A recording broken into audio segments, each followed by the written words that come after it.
ध्यान से सुनते हैं। लेकिन कहानी को शुरू करने से पहले, जैसा कि मैं आप लोगों से हमेशा कहता हूँ कि वैसे तो आप लोगों ने बहुत सी हॉरर कहानियां सुनी होंगी, लेकिन मुझे पूरी उम्मीद है कि आज की हमारी ये कहानी सुनकर आपको सच में डर का एहसास होने वाला है। बस मेरी आपसे इतनी गुजारिश है कि आप अगर इस कहानी को पूरा सुनेंगे तो आपको सच में बहुत ज्यादा मजा आने वाला है। साथ ही अगर आप पहली बार हमारे इस चैनल पर आए हैं तो चैनल को अभी सब्सक्राइब कर लीजिए। ऐसा करने से हमारी और आपकी नजदीकियां बढ़ जाएंगी और आगे आने वाली वीडियो आप तक आसानी से पहुंच जाएगी। तो ज्यादा समय ना लेते हुए जल्दी से अपनी कहानी को शुरू करते हैं। दोस्तों, मेरा नाम सूरज है और मैं उत्तराखंड के एक छोटे से गांव का रहने वाला हूं। आज जो डरावनी कहानी मैं आप लोगों को सुनाने वाला हूं, वो मेरे जीवन में बीती हुई किसी भी घटना के बारे में नहीं है, बल्कि मेरी माँ जिनका नाम संध्या है और मेरी मौसी जिनका नाम रंजना है, उनके जीवन में घटी एक बहुत ही भयंकर और डरावनी घटना के बारे में आपको बताने जा रहा हूँ। दरअसल ये कहानी मेरी मौसी के बारे में है, जो मुझे मेरी माँ ने बताई थी। ये उस वक्त की बात है जब मेरी माँ 5वीं कक्षा में पढ़ती थी और मेरी मौसी 7वीं कक्षा में पढ़ रही थी। मेरे नाना उस वक्त के मेरे ननिहाल के एक बहुत बड़े जमींदार हुआ करते थे। वो स्वभाव से बहुत ही अच्छे थे, जिसके कारण गांव में सारे लोग मेरे नाना की बहुत इज्जत करते थे। मेरी माँ और मेरी मौसी पढ़ाई लिखाई और खेलकूद में एक दूसरे से किसी भी तरह से कम नहीं थी, लेकिन अगर दोनों में फर्क था तो बस एक आदत का। मेरी माँ कभी भी किसी इंसान की चीज या किसी सामान को उसकी इजाजत के बिना नहीं छूती थी, लेकिन मेरी मौसी की आदत थी कि उसे कोई चीज चाहिए होती थी तो वो बिना मांगे कहीं से भी उठा लेती थी। कई बार मेरी मौसी का उसकी सहेलियों से और दूसरी लड़कियों से झगड़ा भी होता था, क्योंकि मेरी मौसी उनके स्कूल बैग से बिना उनसे पूछे ही पेंसिल या पेन निकाल लेती थी। कभी कभी लंच टाइम में किसी लड़की की किताबें भी उठा लेती थी, लेकिन फिर जब उनका काम हो जाता था तो वापस भी दे देती थी। अब ऐसा भी नहीं था कि मेरे नाना उसे किसी चीज को लेने से मना करते थे, बल्कि वो तो मेरी मौसी और मेरी माँ को उनकी जरूरत की सभी चीजें जरूरत से पहले ही लाकर दे देते थे। मगर मेरी मौसी को ये गलत आदत हो ही गई थी, लेकिन इसी गलत आदत की वजह से एक बार वो एक ऐसी डरावनी मुसीबत में फंस गई थी, जिसके बारे में अगर आप सुनोगे तो आपके पैरों तले से भी जमीन खिसक जाएगी। दरअसल एक दिन की बात है, मेरी माँ और मेरी मौसी स्कूल गई थी। फिर लंच टाइम में वो स्कूल के पीछे वाले बगीचे खेलने गई थी। उस दिन मेरी माँ अपनी सहेलियों के साथ खेल रही थी, तो इसी वजह से वो मेरी मौसी के साथ खेलने नहीं गई। लेकिन मेरी मौसी अकेली ही उस बगीचे में पीछे की तरफ खेलने के लिए चली गई। फिर कुछ देर बाद लंच टाइम खत्म हुआ, तभी मेरी मौसी स्कूल में आती है। लेकिन जैसे ही वो आती है तो उसे देखकर सभी बच्चे और टीचर्स चौंक गए। फिर जल्दी से उनकी क्लास टीचर आई और उनको स्टाफ रूम में ले जाया गया। फिर मेरी माँ की क्लास से मेरी माँ को बुलाया गया। मेरी माँ जब उस स्टाफ रूम तक पहुंची तो दरवाजा अंदर से बंद था, लेकिन जब मेरी माँ ने बाहर से आवाज दी तो टीचर आई और उन्होंने धीरे से जरा सा दरवाजा खोल के अपना सिर बाहर निकाला और मेरी माँ को कहा कि बेटा, तू जल्दी से अपने घर जा और अपने मम्मी पापा को लेकर आ। फिर मेरी माँ दौड़ते हुए घर गई और जोर जोर से मेरे नाना नानी को बुलाने लगी। मेरे नाना हड़बड़ाते हुए मेरी माँ के पास आए और उनसे पूछने लगे कि क्या हुआ बेटिया, क्यों चिल्ला रही हो? तो मेरी माँ ने बोला, बापू दीदी को कुछ हो गया है। मेरी सहेलियों ने जो देखा है वो मैं आपको नहीं बता सकती। आप जल्दी से मेरे साथ चलो, स्कूल टीचर ने अभी की अभी आपको बुलाया है। मेरी माँ के मुंह से ये बात सुनकर मेरी नानी बोली, हे भगवान, मेरी बेटी को क्या हो गया? इतना कहकर मेरे नाना और मेरी नानी मेरी माँ के साथ स्कूल चले आए। मेरी माँ उनको लेकर सीधा स्टाफ रूम में गई। वहां जाकर उसने रूम का दरवाजा खटखटाया। तभी मेरी माँ की टीचर ने दरवाजा खोला और हम सब अंदर गए। तो मेरी मौसी को उस हालत में देखकर सबकी रूह कांप गई।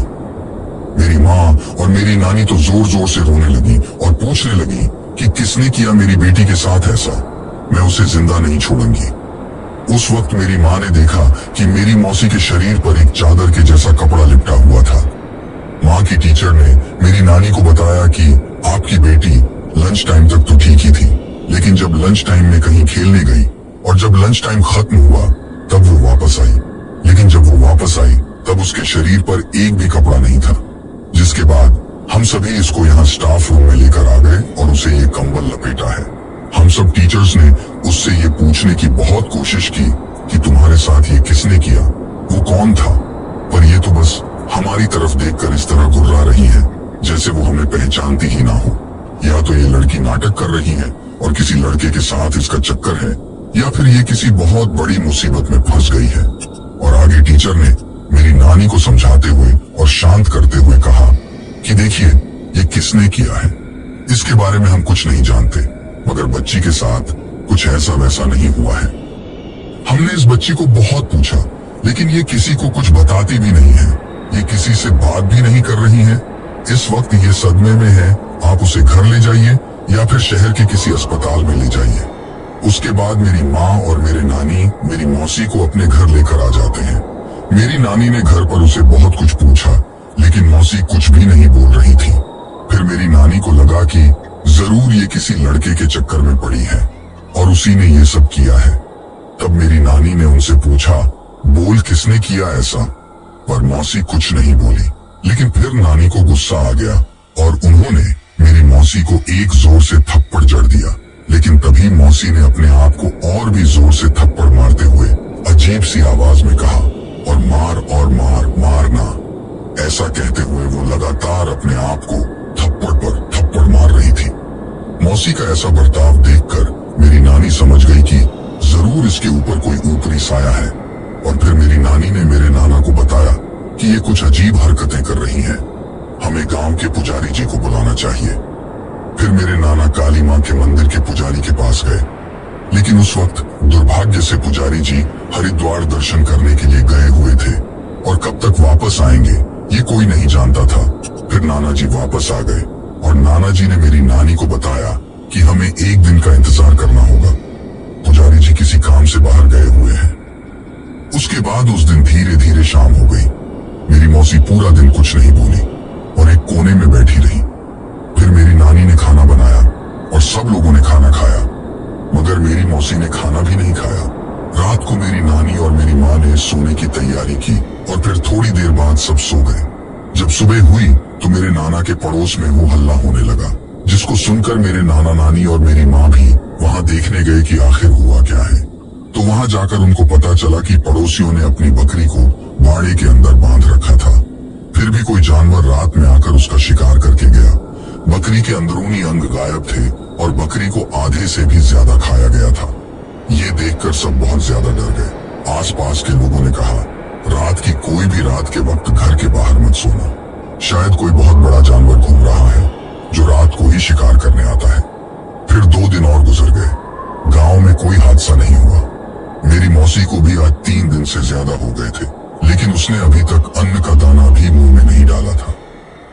फिर मेरे नाना पास के गांव में जाके किसी भगत जी से मिले और फिर उस भगत जी को सारी बातें बताई कि बिटिया के साथ ये तकलीफ है, और उसने उस दिन की घटना के बाद कुछ भी नहीं खाया है। जिसके बाद वो भगत जी हमारे घर आए और मेरी मौसी को बुलाया गया। जब भगत जी के सामने मौसी आई तो भगत जी ने मौसी को पूछा कि कौन है तू? तो मौसी ने अपना नाम रंजना बताया। तो भगत जी ने कहा, मैं इस लड़की का नाम नहीं पूछ रहा, तेरा नाम पूछ रहा हूँ, तेरा नाम बता, तू कौन है? तो मेरी मौसी ने फिर से रंजना ही बताया। फिर भगत जी ने उसके सामने भगवान शिव की फोटो रखी और कहा कि इसे छू के दिखा। तो मेरी मौसी ने आराम से भगवान शिव की फोटो को छू के उसे प्रणाम किया। तो भगत जी ने मेरे नाना से कहा कि ये लड़की तो बिल्कुल ठीक है, अगर इसके अंदर कोई प्रेत आत्मा होती तो ये इस फोटो को कभी नहीं छू सकती।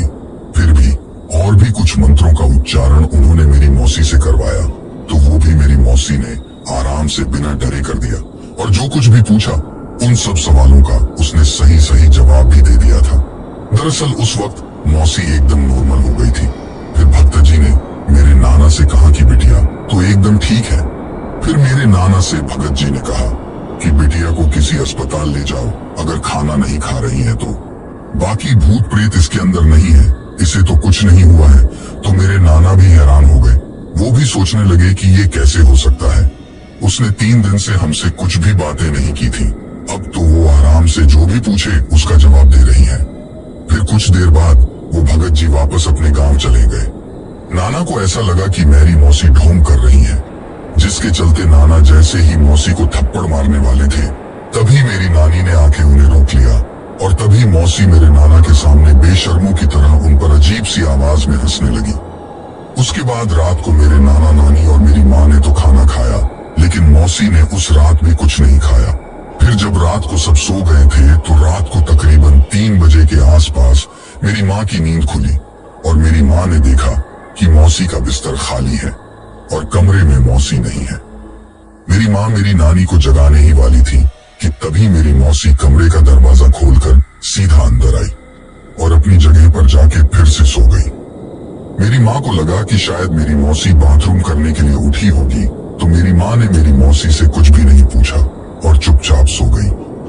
जब सवेरा हुआ तो मेरी नानी घर के आंगन में झाड़ू लगा रही थी, तो उन्होंने देखा कि आंगन के एक कोने में एक मरी हुई काली बिल्ली पड़ी हुई है और उसका आधे से ज्यादा शरीर किसी जानवर ने खाया हुआ था। उसको देखते ही मेरी नानी एकदम से घबरा गई और सीधा मेरे नाना को जाके बताया।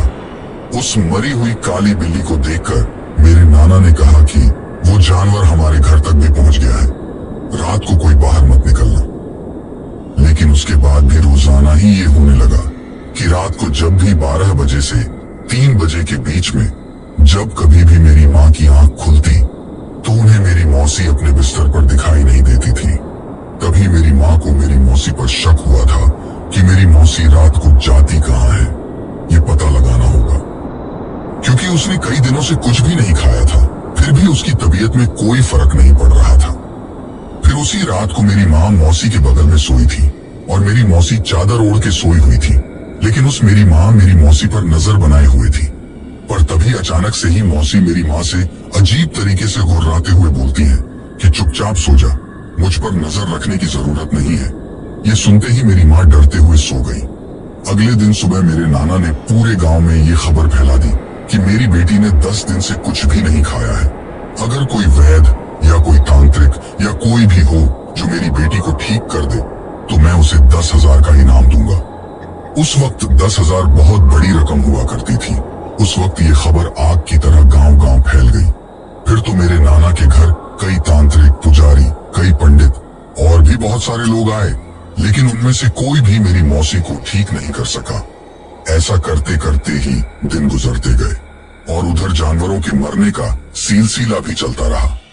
फिर एक दिन की बात है, रात के तकरीबन 2 बजे होंगे और माँ को धीरे से दरवाजा खुलने की आवाज सुनाई देती है।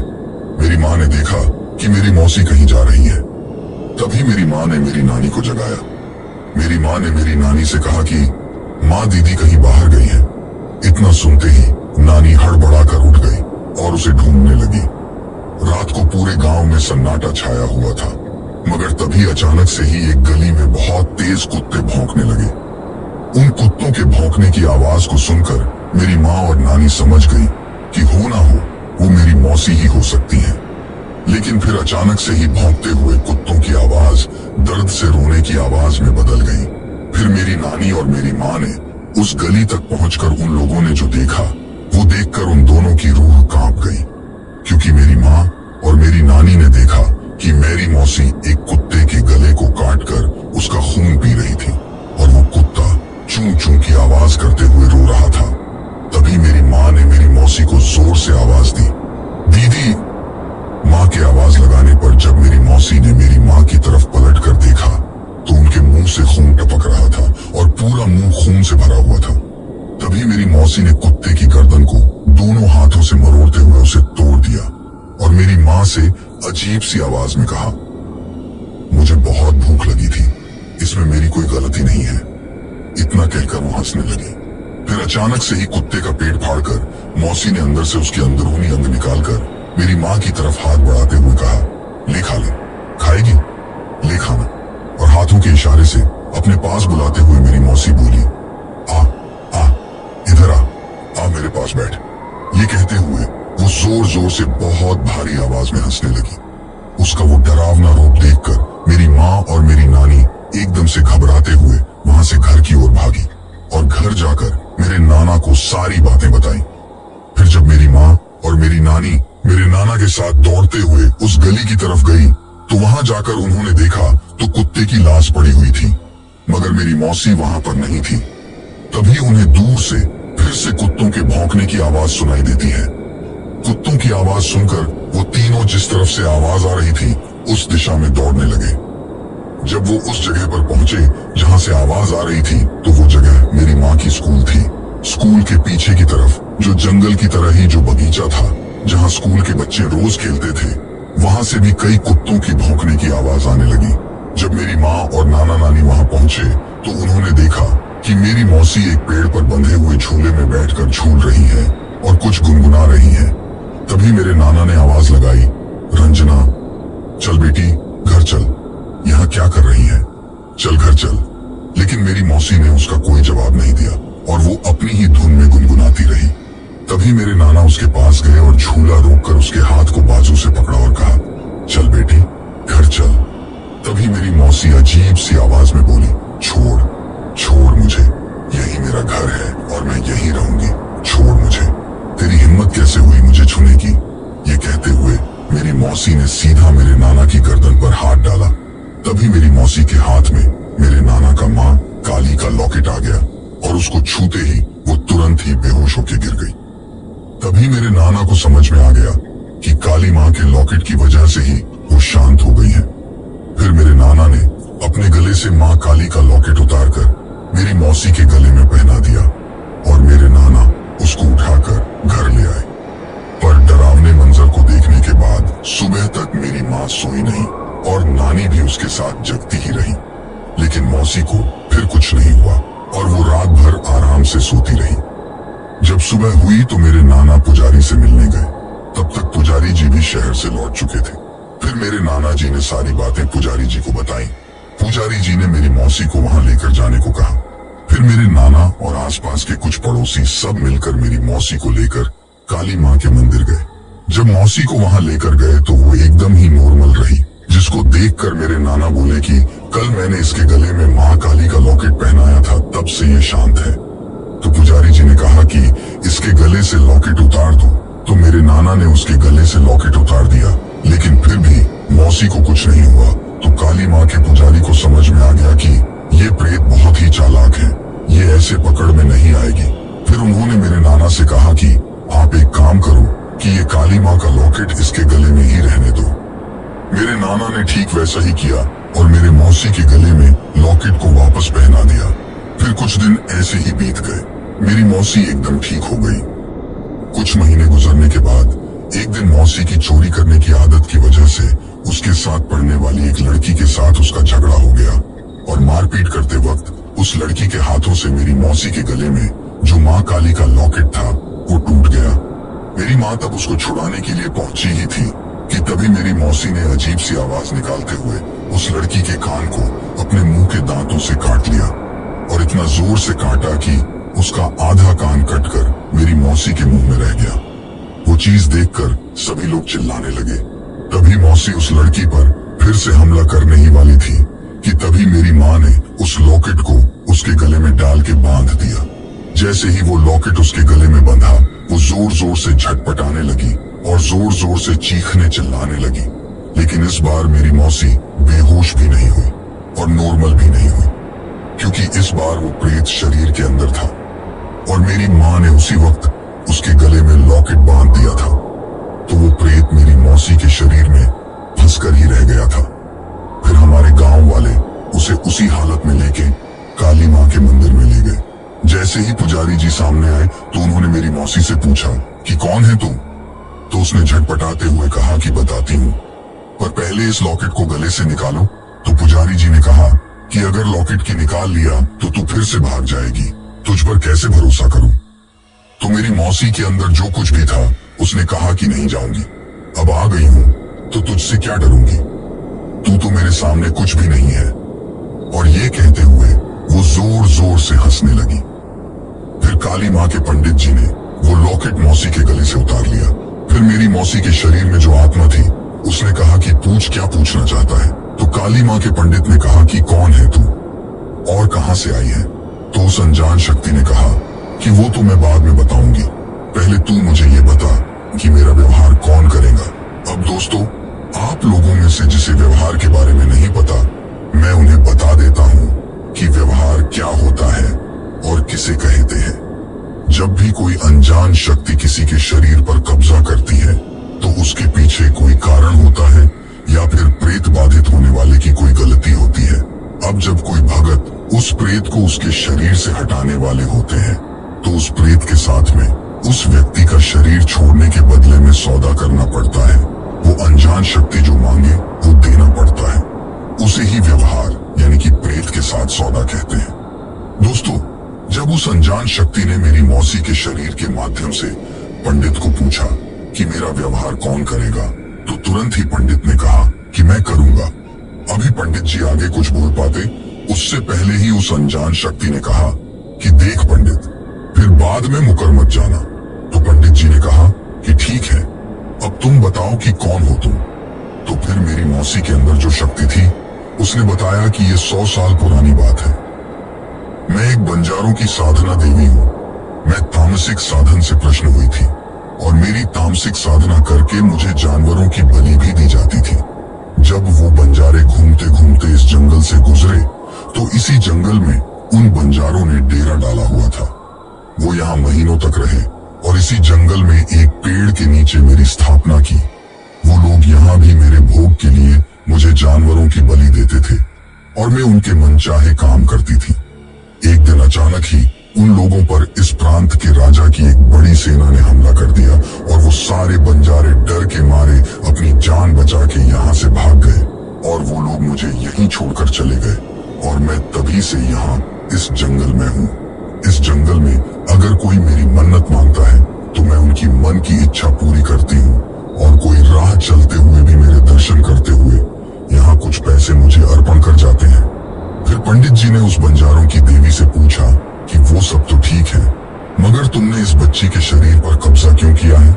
इस बच्ची ने तेरा क्या बिगाड़ा है? तो उस देवी ने कहा कि सुन पंडित, ये लड़की रोज यहाँ खेलने आती थी।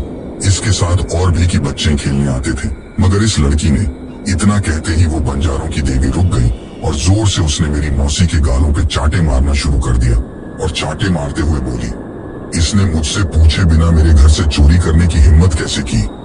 तभी मेरे नाना और मेरी नानी उस देवी के पैरों में गिर गए और माफी मांगने लगे और कहा, जो कुछ हुआ हम उसके लिए माफी मांगते हैं। मेहरबानी करके आप इस बच्ची को माफ कर दीजिए। मेरे नाना और नानी गिड़गिड़ाने लगे। फिर पंडित जी ने पूछा, अब इसका शरीर छोड़ने का क्या लेगी? तो उसने कहा, मैं चाहूं तो इसकी जान मांग सकती हूँ, लेकिन जो हुआ इससे इसके माँ बाप और इस लड़की को सबक मिल गया है। इसलिए मैं चाहती हूँ इस लड़की ने जो 5 रुपए और 25 पैसे चुराए हैं वो मुझे लौटा दे। मैं इस लड़की का शरीर छोड़ दूंगी। तभी पंडित ने अपनी जेब से तुरंत 5 रुपए और 25 पैसे निकाले और कहा, ले। तो मेरी मौसी के माध्यम से उस देवी ने अपना दायां हाथ आगे बढ़ाया और फिर भगत जी ने उसके हाथ में 5.25 रुपये रख दिए। जैसे ही पैसे हाथ में रखे, मेरी मौसी ने अपने हाथ की मुट्ठी बंद की और तेजी से उस जंगल की ओर भागी। मेरी माँ और काली माँ के वो पंडित जी सभी लोग मेरी मौसी के पीछे पीछे दौड़े। मेरी मौसी उस पुरानी पाठशाला के पीछे जो जंगल जैसा दिखने वाला बगीचा था जहाँ बच्चे रोज खेलते थे, वहां जाके वो गिर गई और बेहोश हो गई। जब उनको होश में लाया गया तो वो बिल्कुल नॉर्मल हो गई थी। उस दिन के बाद मेरी मौसी कभी भी किसी से पूछे बिना किसी की कोई चीज नहीं छूती थी और ना ही अब छूती है। उस घटना के बाद मेरी मौसी एकदम सुधर गई। तो दोस्तों, ये थी हमारी आज की कहानी। कहानी आपको कैसी लगी है आप मुझे कमेंट बॉक्स में कमेंट करके जरूर